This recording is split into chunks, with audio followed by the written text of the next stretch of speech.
Καλώς ήρθατε όσοι ήρθατε στο πρώτο επεισόδιο αυτού εδώ του project. Γενικά αυτό που θα κάνουμε είναι ταξιδάκια, κάνα βιντεάκι γενικού περιεχομένου και βασικά ό,τι άλλο προκύψει. Σε αυτό εδώ το επεισόδιο βρισκόμουν στη Λισαβόνα, την οποία είχα επισκεφτεί για 5 μέρες και μιας και ήμουν στην άλλη άκρη της Ευρώπης δίπλα στον Ατλαντικό ωκεανό, αποφάσισα να δοκιμάσω τις ικανότητες μου στο σερφ. Φυσικά δεν υπάρχει καλύτερο μέρος για αυτό το σκοπό από την Ερισέιρα. Στην Ερισέιρα μπορείς να φτάσεις με λεωφορείο, το οποίο παίρνεις από τη Λισαβόνα και έχει δρομολόγιο κάθε μία ώρα.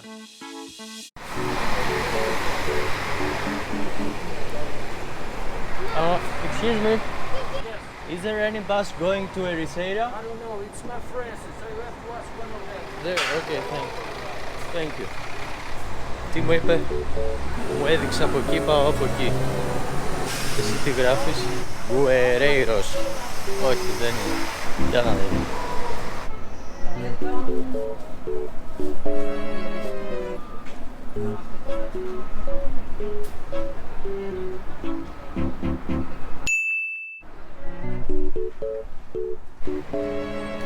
Από ό,τι βλέπω πρέπει να φύγει από εδώ 10 και 10, νομίζω το χάσαμε. Όχι, δεν το χάσαμε, 10 και 10.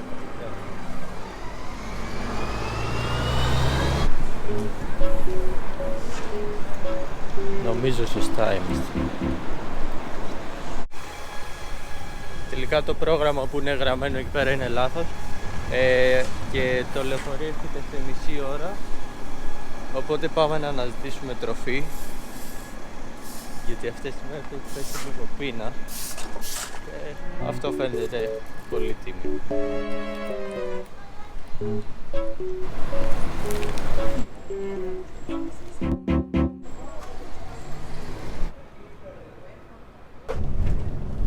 Φεύγουμε.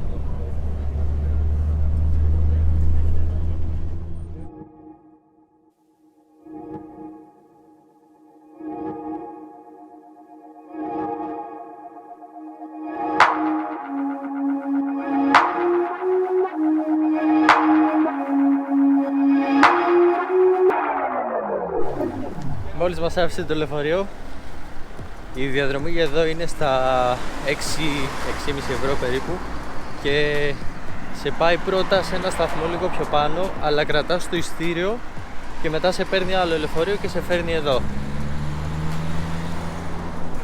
Θα μου πείτε γιατί φοράω έτσι το καπέλο και έτσι τη μάσκα και πού πάω έτσι και τα λοιπά, και καλά θα κάνετε. Λοιπόν, αυτός εδώ είναι ο Ατλαντικός ωκεανός και ναι, βλέπω τους πρώτους σέρφερ.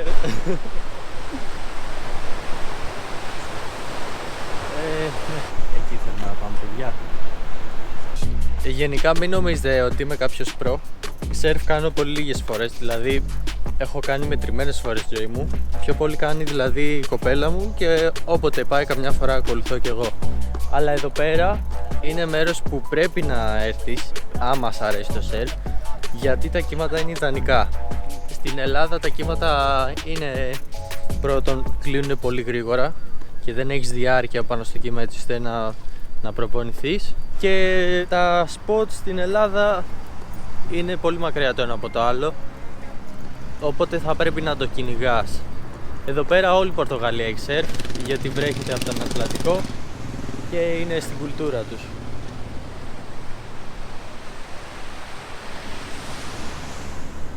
Τώρα πρέπει να βρούμε ένα μέρος να νοικιάσουμε σανίδα και να βουτήξουμε. Επίσης δεν φυσάει παραδόξως, ενώ περιμένω ότι επειδή είναι ανοιχτά εδώ πέρα ότι θα φυσάει πολύ. Ναι, δεν φυσάει, οπότε ίσως βγάλουμε και καμιά λήψη με το drone. Θα είναι ωραία. Και πάμε να δούμε.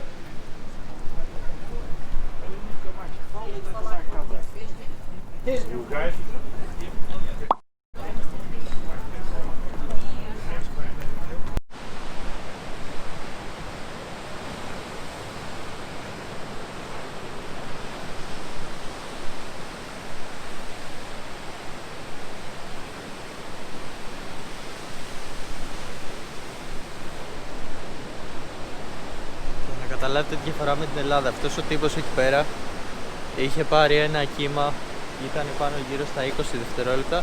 Στην Ελλάδα κάνεις 5 δευτερόλεπτα ride. Guys, may I ask you? Hola. Where can I rent a surfboard? Where do you can rent a surfboard? What? I don't understand. Where can I rent a surfboard? Or in Ribera Dillas? Or in a center. I'm thinking of going to Ribera Dillas because I've seen the swell is lower and it's better for me. And but mucha gente. What? A lot of people. Okay. Okay. I actually, I can catch a wave, but I'm just an amateur, can, aerials and stuff. You can rent all you want. So I'll find some here. Ribeira. Great. Thanks a lot, guys. Τούμπανα. Εγώ είπαν ότι λίγο πιο πίσω έχει ένα μαγαζί να νοικιάσουμε σανίδα. Επίσης αυτή εδώ η θάλασσα είναι η Σαν Σεμπαστιάο και εμείς θα πάμε στη Ριμπέρα Ντίλιας που είναι πιο εκεί, είναι γύρω στο 1 χιλιόμετρο πιο πέρα, αλλά νομίζω ότι θα έχει και από εκεί να νοικιάσουμε, οπότε λέω να το πάρουμε περπατώντας και θα δείξει. Γενικά έχω κάνει πολλή έρευνα από ό,τι βλέπετε. Εδώ πιο πέρα, από εκεί που σας αφήνει το λεωφορείο πηγαίνοντας προς τη Ριμπέρα Ντίλιας, έχει και ένα μαγαζί, τόσο θόρυβο. Έχει ένα μπαράκι, η Quicksilver, το οποίο από πίσω έχει ένα παρκάκι για skate, έτσι με ball και τέτοια, και είναι πολύ ωραία. Γενικά βέβαια δεν αξίζει να πας να πάρεις. Hello guys! Γενικά είναι λίγο ακριβά να πας να κάτσεις να φας, έτσι έχω δει, αλλά είναι ωραία να πας για το πάρκο. Επίσης μπορείς να νοικιάσεις εκεί πέρα skate άμα θέλεις. Εδώ ήρθαμε στο skate park της Quicksilver. Κάνε πολύ πράγμα. Και ίσως πίσω κάποιον να κάτσει να τον βιντεοσκοπήσω. Αυτός εδώ κάνει selfie. Μπορείς να νοικιάσεις από μέσα και επίσης νοικιάζουν και σανίδες και ό,τι άλλο θέλεις.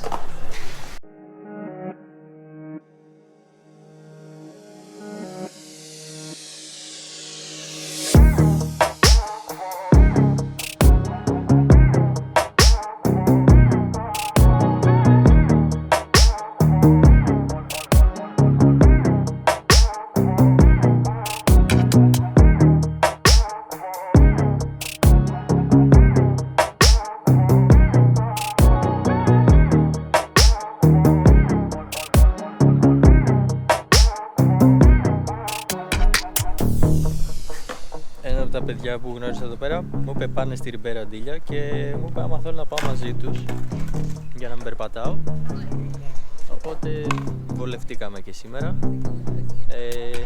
Μου είπε και από πού θα νοικιάσω σανίδα. Γενικά ωραία.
Οπότε τα παιδιά εδώ που θα με πάνε έχουν αυτή εδώ την επιχείρηση και έχουν αυτό το πολύ ωραίο βανάκι και θα πάμε τώρα με αυτό στη Ριμπέρα Ντίλιας. Ή έτσι τουλάχιστον νόμιζα. Λοιπόν, το παιδί που με έφερε μάλλον μπερδεύτηκε και με πήγε πολύ πιο μακριά από την παραλία. Δηλαδή εκεί που ήμουνα πριν στο πάρκο ήμουνα κοντά, τώρα είμαι μακριά. Και μου είπαν τα παιδιά ότι κάτι άλλα παιδιά που ρώτησα, που που συνεννοηθήκαμε λίγο καλύτερα, ότι μπορώ να βγω εδώ στο Κίτρικο και να δοκιμάσω την τύχη μου με το stop. Πάντως εδώ που με έφεραν τα παιδιά έχει ένα εξαιρετικό κάμπινγκ. Δηλαδή, αν κάποιος θέλει να έρθει στην Ερυσέηρα και να μην μείνει σε hostel ή κάτι τέτοιο, ας το ψάξει λίγο. Γιατί λέει, δεν ξέρω αν νοικιάζουν, αν το έχουν στήσει μόνοι τους, αν είναι οργανωμένο, αν είναι free. Όντως ήταν πολύ ωραία. Όλα. Γενικά εδώ πέρα έχει άλλο κλίμα, άλλο κόσμος, είναι πολύ πιο φιλόξενος. Παραδόξως, παρότι είναι χωριό, μιλάνε καλύτερα αγγλικά. Γενικά οι Πορτογάλοι μέχρι τώρα δεν μιλάνε καθόλου καλά αγγλικά. Δηλαδή με δυσκολία συνεννοείσαι. Αλλά ναι, αυτά που λέτε. Τώρα πάμε να βρούμε τέλος πάντων κάτι, γιατί έχει περάσει και η ώρα. Οκ. Πρέπει να έχει κάποιο music festival εδώ. Οπότε μάλλον δεν είναι camping, γιατί βλέπω κάτι έτσι ραϊβίστικα, ωραία. Καλή φάση. Αν θέλω να κάνω το stop, μάλλον θα μου χρειαστεί αυτό. Αλλιώς δεν ξέρω αν θα με πάρουνε. Πάντως εδώ γενικά δεν περνάει κανένα αμάξι. Ίσως έπρεπε να κάτσω στα αυγά μου, δεν πειράζει. Πάμε να δούμε. Λοιπόν, ο Χωακίμ με πήρε autostop και μου είπε ότι έχει μια επιχείρηση που νοικιάζουν σανίδες για 10 ευρώ τη μέρα και είναι απλώς λίγο πιο πάνω από εκεί που με άφησαν τα παιδιά. Απλώς το κακό είναι ότι πρέπει να περπατήσεις. So my name is Joaquin Sabate. I'm from Argentina. I live in Ericeira for 7 years now, more or less. And we live in a community called House of the Rising Mojo in Santo Isidoro. We are an open house and we're always happy to share with travelers from all around the world. That's and great, with man. people that have similar and different stories to ours. I can feel the vibe. Cool. Man, I have to drop you here and I Yeah, have to thanks go a have lot, man. dinner with my father-in-law. Okay, thanks a lot. Have a nice day. Nice to meet you. And see you Thanks a around. lot, bye. Οπότε ναι, φτάσαμε στην Περαντήλιας. Αυτό που μου είπε είναι ότι γενικά Αυτό που μου είπε είναι ότι γενικά όταν νοικιάζεις από εδώ δίπλα στη θάλασσα είναι γύρω στα 30 ευρώ την ημέρα η σανίδα. Νομίζω μαζί με το wetsuit, δεν ξέρω. Πρέπει να είναι 15 και 15. Μου είπε ότι αυτό το μαγαζί που έχουν τα παιδιά, που είναι λίγο πιο πάνω, είναι γύρω στα 2 χιλιόμετρα, 1,5 χιλιόμετρο. Μισό να εξηγήσω. Τα παιδιά από το πάρκο σας πρώτα μπερδεύτηκαν και με πήγαν σε ένα μέρος το οποίο έμοιαζε με κάμπινγκ. Εγώ είδα κάτι ρεϊβίστικα και φαντάστηκα ότι πρόκειται για music festival. Μετά μου μάζεψε ο Χωακίν και μου είπε ότι αυτοί δίνουν σανίδες με 10 ευρώ και φαντάστηκα ότι μιλάει για κάποια επιχείρηση. Ο Χωακίν όμως, άμα ακούσετε, δεν μιλάει για επιχείρηση, μιλάει για ένα community. A community called House of the Rising Mojo. House of the Rising Mojo. Το οποίο είναι αυτό το κάμπινγκ που με πήγαν τα παιδιά. Είναι πολύ ωραία στημένη φασούλα, μοιάζει πιο πολύ με Eco Village. Αν θέλετε, τσεκάρετε το. Συνεχίζουμε. Τα νοικιάζουν 10 ευρώ τη μέρα. Απλώς μετά πρέπει να περπατήσεις. Πάμε να δούμε εδώ τι παίζει. Εκεί πάνω έχει ένα πολύ ωραίο άγαλμα που θα πάμε μετά να το βγάλουμε, ένα σέρφερ. Γενικά εδώ πέρα στην Πορτογαλία το νερό είναι πολύ κρύο, γιατί μιλάμε για ωκεανό. Οπότε έχετε στο νου σας ότι πρέπει οπωσδήποτε να πάρετε ένα wetsuit. Πήγα, ρώτησα για τιμές, θα πάω να πάρω τώρα σανίδα, αλλά δεν δέχονται κάρτα και πρέπει να βγάλω λεφτά. Ευτυχώς για μένα έχει ένα ATM εδώ ακριβώς απέναντι και θα πάρω για 2 ώρες σανίδα με wetsuit 20 ευρώ. Οπότε άμα... αυτό.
Πέρασαν οι 2 ώρες. Καλά πήγε, λίγα πραγματάκια εντάξει, αλλά είναι πολύ ωραία. Και μόνο δηλαδή η αίσθηση του να είσαι εκεί πέρα είναι πάρα πολύ ωραίο. Τη Σανούτα την κράτησα παραπάνω, κοντά στις 3 ώρες και μου την άφησαν στα 20 ευρώ. Οπότε μετά το σημερινό session συμπεράνα κάποια πράγματα και θέλω να σας τα πω σαν tips, έτσι ώστε αν ποτέ θελήσετε να ταξιδέψετε μέχρι την άλλη άκρη της Ευρώπης για να έρθετε στον Ατλαντικό ωκεανό να κάνετε σερφ, να τα έχετε στο μυαλό σας. Tip νούμερο 1. Μην μπαίνετε κατευθείαν να πιάσετε όλα τα κύματα. Μπείτε, κάντε πάντλ, ξεκουραστείτε και μετά θα έρθουν οι κύματα. Μη σας πιάνει μανία να τα πάρετε όλα, γιατί δεν θα έρχεται ενέργεια και θα τα χάνετε.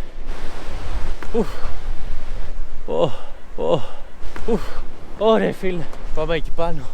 Tip νούμερο 2. Να βλέπετε από πού κλείνει το κύμα.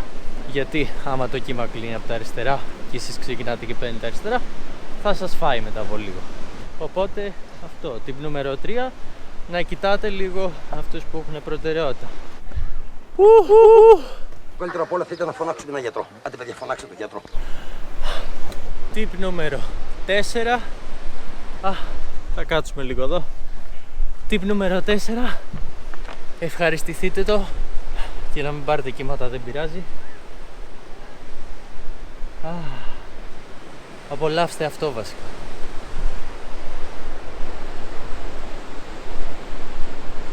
Επίσης, αυτό δεν είναι tip, είναι μια παρατήρηση. Γενικά η θάλασσα εδώ είναι πάρα πολύ ρηχή, δηλαδή μέχρι να πας πολύ μέσα, να φτάσεις στο line-up, είναι πολύ ρηχά και έχει βράχια, τα οποία δεν φαίνονται και γενικά δεν βλέπεις τι έχεις από κάτω σου. Ακόμα και όταν είσαι πολύ ρηχά δεν βλέπεις. Ελπίζω το μικρόφωνο να μην πετάγεται τόση ώρα. Ένα πιτσιρίκι προσπαθεί νομίζω να με περάσει τώρα. Θα βγάλω φλαζιά δεξιά. Με προσπέρασε. Επίσης μετά εδώ έχει να κάτσετε. Εκεί που νοικιάζει και τις σανίδες έχει και ένα μπαράκι μπροστά. Tip νούμερο 5. Αν έρθετε εδώ πέρα σε αυτή τη θάλασσα συγκεκριμένα, πηγαίνετε από εκεί που είναι τα surf schools. Αν είστε αρχάροι βασικά, άμα δεν είστε πηγαίνετε όπου θέλετε. Αλλά από εκεί είναι καλύτερα, έχει πιο φιλικά κύματα, δεν πάνε τυχαία εκεί πέρα να διδάξουν surf. Και θα έχετε πιο πολλές πιθανότητες να πάρετε κύμα. Tip νούμερο 6. Μην έρθετε εδώ πέρα για 2 ώρες όπως έκανα εγώ. Ελάτε να κάτσετε. Αξίζει, είναι πολύ ωραίο. Αυτά. Εδώ έχει και ένα οργανωμένο κάμπινγκ, οπότε ίσως είναι οικονομική λύση να το ψάξετε. Και νομίζω από ό,τι είδα πίσω από αυτή την ταμπέλα που κάτι δείχνει για μασχάλες, από πίσω τέλος πάντων έδειχνε ότι το κάμπινγκ έχει και surf camp, κάτι τέτοιο. Σε αυτό το σημείο πήγαινα να πάρω λεωφορείο για Λισαβόνα γιατί είχα αφήσει κάποια αξιοθέατα, αλλά αποφάσισα να κάτσω να σας κουράσω άλλο λίγο και να σας δείξω την ενδοχώρα της Ερισέιρα, η οποία νομίζω ότι άξιζε. Η εφαρμογή του λεωφορείου δείχνει ότι έχει μετά και ένα στις 7 και 20 και ένα στις 8 και κάτι. Γενικά αυτές τις εφαρμογές δεν τις πολύ εμπιστεύομαι, επειδή έχω συνηθίσει στην Ελλάδα που ξέρετε, μπορεί να λέει 7 και 20 και να περάσει αύριο ή χθες. Οπότε ναι, θα το ρισκάρω και θα εμπιστευτώ την εφαρμογή, άρα πάω μέσα στη χώρα και πάω βασικά να φάω.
έχω περάσει ήδη 2 γλυκατζίδικα.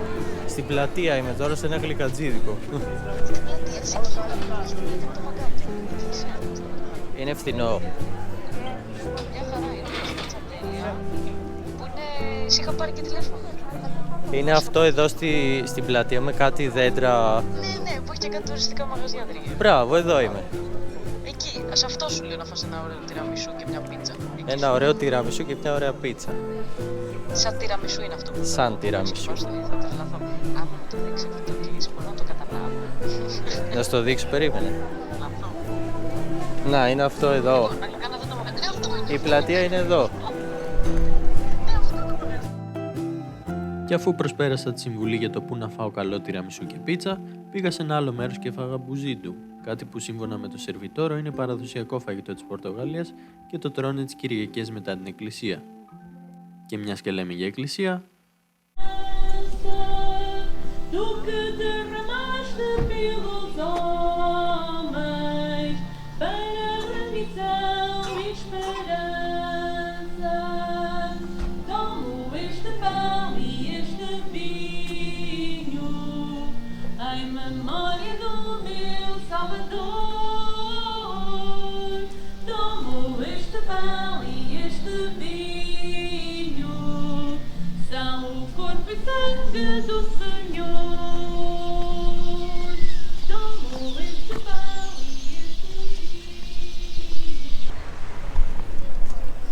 Εννοείται πως έχασα το λεωφορείο για να δω αυτό.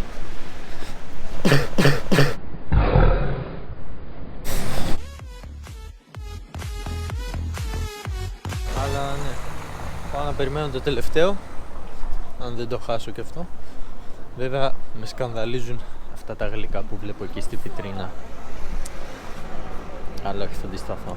Πρέπει να προλάβω το λεωφορείο. Αυτός ο γλάρος εκεί πρέπει να βιντεογραφηθεί.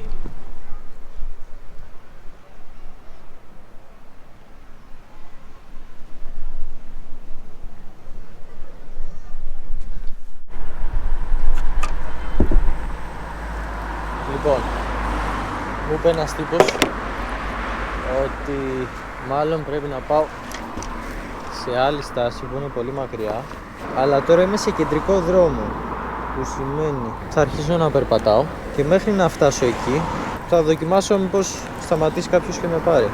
Γι' αυτό πάντα κουβαλάμε ένα τετραδιάκι, αλλά για άλλα πράγματα το κουβαλάμε, και ένα μαργαδόρο.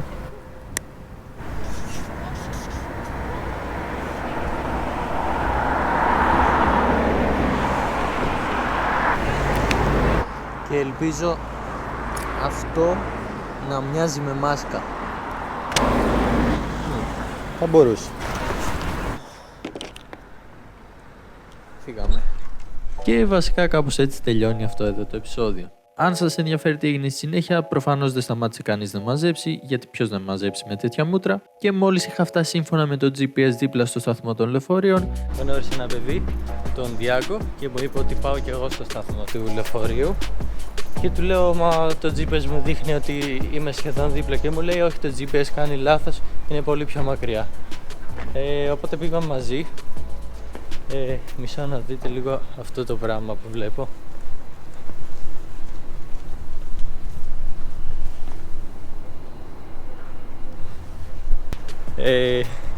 Μετά γνώρισα τη Μίριαμ στο λεωφορείο, η οποία ασχολείται με filmmaking και φωτογραφία, και θα αφήσω το link της από κάτω να τσεκάρετε.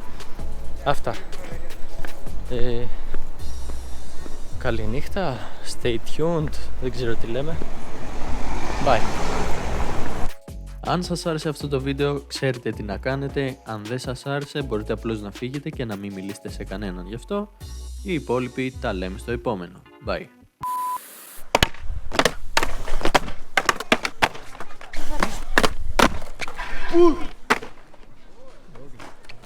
Επίσης ευχαριστώ όλα τα παιδιά στο πάρκο τα οποία με βοήθησαν με αυτές τις φοβερές λήψεις. Είστε φοβεροί, ελπίζω να σας ξαναδώ. Τσάω.